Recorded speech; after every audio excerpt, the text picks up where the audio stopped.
Well, hello there, beautiful IBD mama. So happy to share this time with you today. And I think for this episode, it's going to be best to just jump in and rip the Band-Aid off and come right out and say it. We've got a slightly uncomfortable topic to cover on this episode of the Cheeky Podcast and also on the next episode. It's a two-parter, if you will, because when it comes to this topic, you just can't get enough. And you, dear listener, I've got to give you kudos and bow to your chutzpah, as they say, dear listener. I got to give you kudos because I know you saw the title and you hit play anyway. Bravo to you, dear one. And I understand the apprehension. We've got to go there, though. We really do have to go there. In a podcast with an IBD focus, we just have to go there. We have to talk about it because when we talk about it, we take away the stigma and the uncomfortableness everyone has with this subject. And it gives us a way to connect and share in a way we usually stay away from. And it gives us the freedom on our IBD healing journey. Sinking deep into the belly of this subject makes us stronger, savvier women when it comes to not only our gut health, but our total health as well. So we have to go there. We have to go there, mama. We have to have the poop talk. In this two-parter episode, our star with the spotlight on her will be our poop. And the crowd goes wild. Poop. It's actually a dream in my life, a dream that everyone, not just IBDers, get more comfortable talking about their poop. But we, us moms with IBD, we need to connect and have this conversation even more. And I know just how uncomfortable this might be making you right now. It's not a conversation you probably have with most of your friends. I can just picture this now. Hey girl, how was that poop you just had? Everything come out okay? Might even be making you more uncomfortable than being in 5th grade elementary school and going to that sex ed talk you went to with all your classmates sitting around you. And remember how painful that was. This one might be even more painful. So poop. We know without a shadow of a doubt that everyone does it.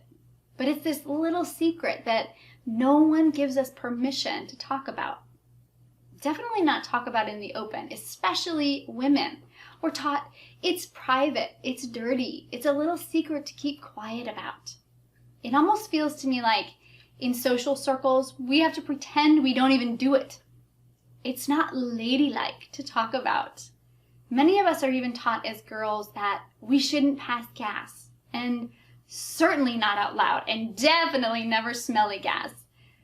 I've always wondered, why is it that boys and even grown men can laugh about their bodily functions, and we aren't even taught to call it by its real name? As little kids, our parents come up with euphemisms for poop like make dirt, or mud, or caca, or duty, or doo-doo. What name did your parents give your poop? My family went in the complete opposite direction when it came to talking about poop. In my house, growing up with a nurse as a mom, we were expected to use the proper terminology for everything. We weren't even allowed to say poop in our house. It was bowel movement, or BM if we were feeling particularly edgy. We never even said pee. It was always urinate. As a kid, I thought my friends were so cool as they got to use clever names for poop.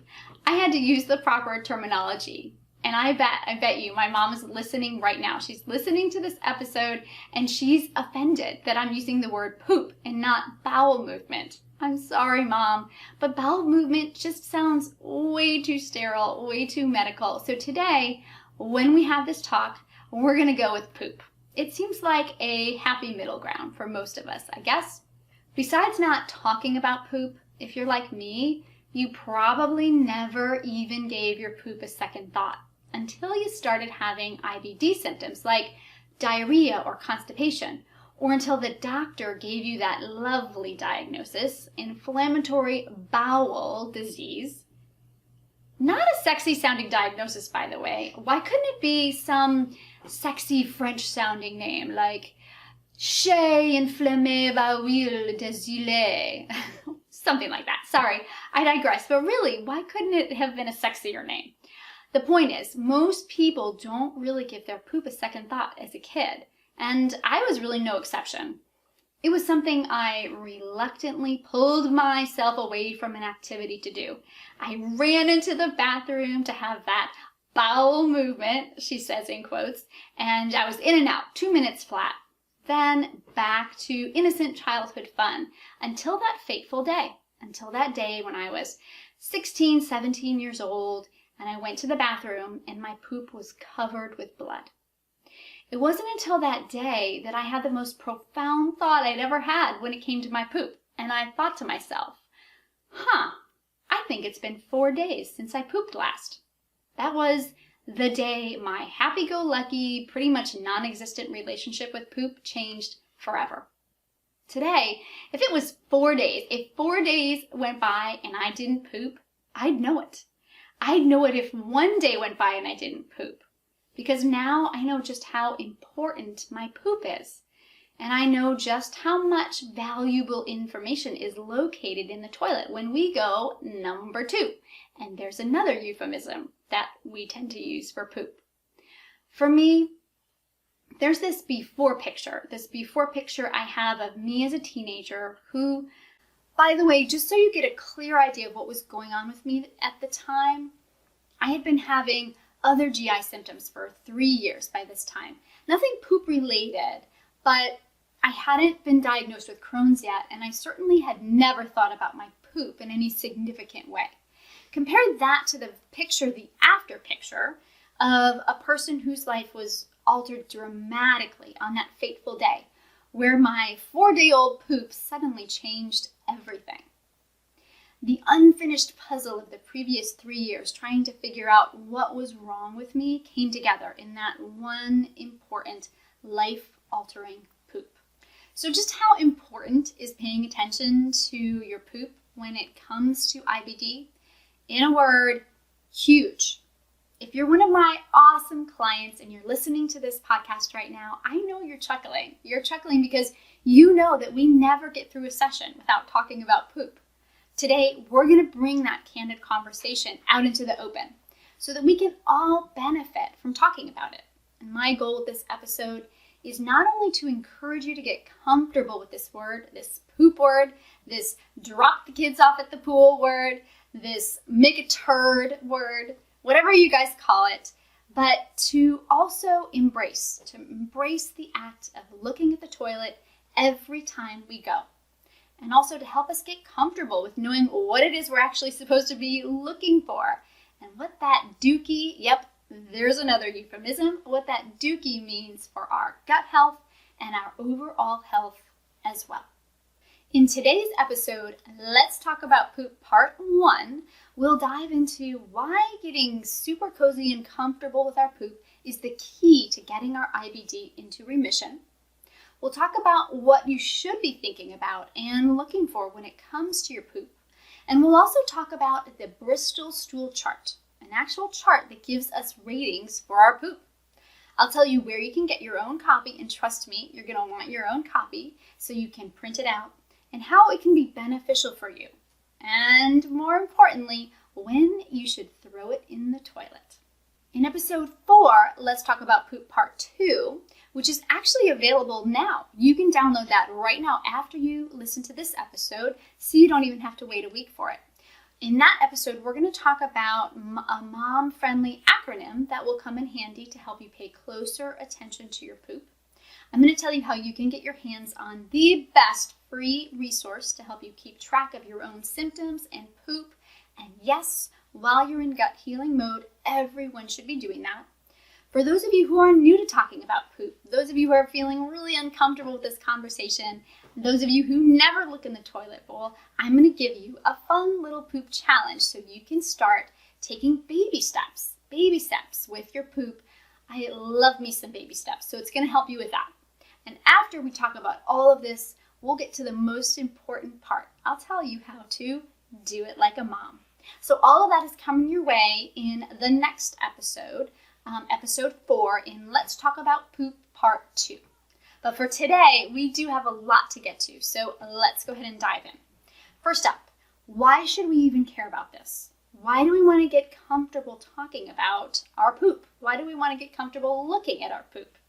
Other than judging your poop to see what kind of day you might have, which is really common with us IBDers, there's more going on in the toilet bowl that we should be aware of when it comes to poop. Knowing more about your poop and taking a peek at the toilet every time you go can help you judge many things that are going on inside your body, like your current inflammation response or how you're doing with digesting fat in your food. You know fat is super important to help you keep your weight on and to give you energy for the day. And the question is, are you digesting that? Well, you can find that out right in your poop. Taking a peek also tells you how well you're digesting and absorbing the nutrients in your food. It gives you clues about potential food sensitivities and intolerances you might be having. Plus, it gives you a window into the balance of your gut flora, that bacterial colony in your gut. These issues are all important to IBDers, and I'm only just scratching the surface here when it comes to the information we can find in our poop. Tracking our poop over time is also important. It's not just about that one poop in the moment, it's about seeing what's going on over time, looking for patterns. These patterns will often give us clues about where our body might be stuck and how to make necessary improvements, even if your poop is like many with IBD and you always have diarrhea, because your poop is talking to you in that scenario too. Once we get comfortable with knowing what's going on with our poop and we start to look for patterns over time, we can then start to learn more about the language we need to talk about our poop with words more than "it kind of looks like diarrhea" or "I had a little constipation." We'll talk more about the language that helps us talk about our poop in just a bit, but it's important too to know that language, because when we know how to accurately describe our poop to our doctors and to ourselves, that's when we can start to make active and positive changes to help get our IBD under control. Remember, what it feels like coming out isn't always what it looks like in the toilet. That's why we have to take a look. We also should make ourselves a promise that we'll take a look every time. Not once a week, not once a day, but every time. If we don't get comfortable looking in the toilet to notice patterns in our poop over time, and if we don't have the language to talk about our poop, we're powerless. We're powerless to dive into the root causes of our gut challenges and then find ways to heal. So, what should you be looking for? What should we actually be looking for when it comes to our poop? Well, we know that our poop is important. And we know that we need to get comfortable taking a peek at it and learning the language of how to describe it. So now let's talk about what we're actually looking for when we take that peek in the toilet. With poop, the standard things that everyone should be looking for apply. Those things are color, shape, size, texture, and smell. Those are really pretty standard measures for everyone when it comes to poop. When it comes to IBDers, we want to take this process a couple steps further. Is there blood in your poop, or in the toilet bowl, or on the toilet paper when you wipe? How much mucus or oily rings is there in the toilet or on the toilet paper when you wipe? Are there pieces of food in your poop? How many poops are you having a day? Are you pooping every day? Are you straining when you poop? Is it painful when you poop? Does your poop have an offensive odorous smell? Do you barely make it to the bathroom in time, or maybe not at all? All of these poop factors mean something, from the problems located in our rectal area to general inflammation throughout our digestive tract. All of these poop factors mean something, from problems located in our rectal area to general inflammation throughout the digestive tract. Pooping can help us detect signs of anal fissures or hemorrhoids or an inability to digest fat in our food. Maybe it can help us detect food intolerances and so on. I'm going to leave it up to you to talk to your healthcare provider about what this all means for you, but just know that these factors are important. Knowing all this information about your poop can be the difference between knowing what's going on at the root level, versus being in the dark and wondering what steps you should take next. After hearing about all that can go wrong with your poop, you might be wondering, what does the perfect poop look like? How do I know if I get to the perfect poop? Is there a normal poop? Should I be striving for that? And what if I can never get to that? Should I be worried? The short answer is no. There really isn't a quote-unquote perfect poop. Since everyone's different, what's normal for you, what's normal for me, and even what's normal for someone without IBD could be quite different. I know, it's a little bit confusing, right? But here is where that poop language we talked about earlier kicks into high gear. Because the good folks at one of my favorite countries in the world, a big cheerio and a pip pip to my friends in England, the Bristol Stool Scale and the Bristol Stool Chart was invented by Stephen Lewis and Ken Heaton at the Bristol Royal Infirmary. Thanks to these lovely gentlemen, we now have the language to talk about our poop in a way that we can understand. Our doctors can also understand, and in a way that helps us judge where normalish is and where we fall in that spectrum. So what the heck is the Bristol Stool Chart and the Bristol Stool Scale?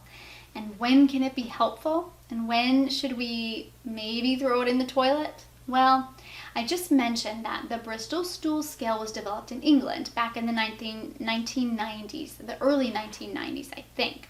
So not really that long ago, at least not to me, a mama born in the 70s. It doesn't seem like it was that long ago. And the beauty of the Bristol Stool Scale is that it gives us the language for what we've been looking for. Are you familiar with this? Have you tried it? Have you heard of the Bristol Stool Scale? Just in case you haven't seen this lovely invention before, I want you to picture it. It's this very simple poop or stool chart with numbers for each type of poop. There's seven different pictures of poop. Each is a different consistency, from solid pebbles all the way to liquid. Each poop has a number associated with it. The number 1 on the scale is the hardest, poop pebbles, very constipated, think marbles. Number 2 and 3 are not as firm or pebbly, but they're still on the constipated side. When you get to the poop picture for number 4, you will see that that's what we all consider that standard sausage style poop. Pictures of poop with the numbers 5 and 6, they go more on the less than solid side, and then we finish out with the number 7, which is considered pure liquid poop. So it's important to say one last thing about the makeup of this scale. These are not real poops, but they're cartoon drawings of poop. So you don't have to wince when you're thinking about it. If you've seen a poop emoji and you didn't have any problems with that, I know you'll be fine looking at this chart. What I absolutely love about the Bristol Stool Chart is that anyone can understand it. I dare say that a toddler can even point to a picture of the poop that looked similar to theirs.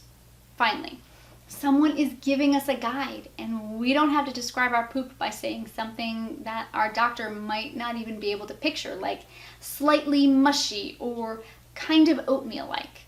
This language is much better because it gives us even more specific language when it comes to describing our poop. A picture says 1,000 words, right? We can say something to our doctor like, it was a number 6 on the Bristol Stool Scale, or even better, you can say it was kind of between a 5 and a 6 on the Bristol Stool Chart. Most gastroenterologists are familiar with the Bristol Stool Scale. So next time you go for your doctor's appointment and the doc says, tell me about your poop consistency, you can wow them with your Bristol Stool Chart knowledge. And hey, if they've never heard of it, like one gastroenterologist I recently met, you can help them learn something new and helpful for their practice and also for all of their patients. Okay, I know though many of you, just like my clients, are wondering in the back of your mind, where is that elusive perfect poop we're all striving for on this scale? Remember that while there is no true North Star when it comes to poop, most experts believe that somewhere in the range of 4 to 5 on the Bristol Stool Chart is considered that normal poop. Knowing what we're striving for, and I have to say striving for-ish, It makes all the difference. We can now track where we're at. We can make subtle changes. We can keep track of our peaking over time and begin to move towards the normal poop range. If you want to get your hands on your own copy of the Bristol stool chart, check my show notes. There's a link to my favorite Bristol stool chart waiting for you there. It's definitely worth printing out, finding a safe place to pin it up at home, maybe in the bathroom. Now, as excited as you can see I get when I talk about poop and the Bristol stool chart, I want you to know that the chart isn't perfect and it does have some limitations, especially for us IBDers. Take my client Jenny. That's not her real name, but we're going to call her Jenny for today. She's been working with me for a while and she feels really well. Her IBD diet is mostly figured out. She's developed some ways to manage the stress that's been affecting her GI tract. She's even come up with some great exercises, some great exercise routines that are low impact and they fit with her energy level. Jenny's abdominal pain is gone and she's not experiencing the bloating and gas that she had every time she was eating anymore. Best of all, those frequent hourly trips to the bathroom, they've gotten much less. So what's the problem? Jenny's so focused on what poop number she's on in the BSC, that Bristol stool chart, that she sees all of her progress as a failure. She doesn't consistently achieve that perfect number for poop, so she thinks that everything is wrong with her gut health, even though all those other signs and symptoms point to steady progress. Do you see the problem here? Jenny is so focused on the Bristol stool chart that she isn't giving or seeing all of the success around her. Sometimes she does actually get a number 4, and those are great days. And on other days, she's finding that she's more of a 5 or a 6, and it definitely makes her freak out. She's wondering what's wrong with her. Is her disease out of remission? Is she doomed to never find the perfect poop? Jenny isn't able to trust that what she's doing well and that she's feeling well because she's put so much stock into this one thing. And that's the problem for us IBDers. Because although poop is important, it's important to take a peek in the bowl and it's important to track our poop over time. But remember that poop is just one factor. There's so many other factors we need to keep in mind when it comes to our gut health. And so many reasons we may not achieve consistency with our poop, and we may not have that perfect poop. So we must consider other gut factors. Factors like abdominal pain, the smell of your poop, gas, bloating, and heartburn.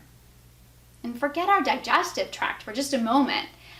There's other non-IBD factors that can also affect our poop consistency. What did we have to eat that day? What's our mood, our anxiety, our stress, our anger, and depression? These things have all been shown to affect our poop frequency and our consistency. Our hormone fluctuations, that affects our poop too.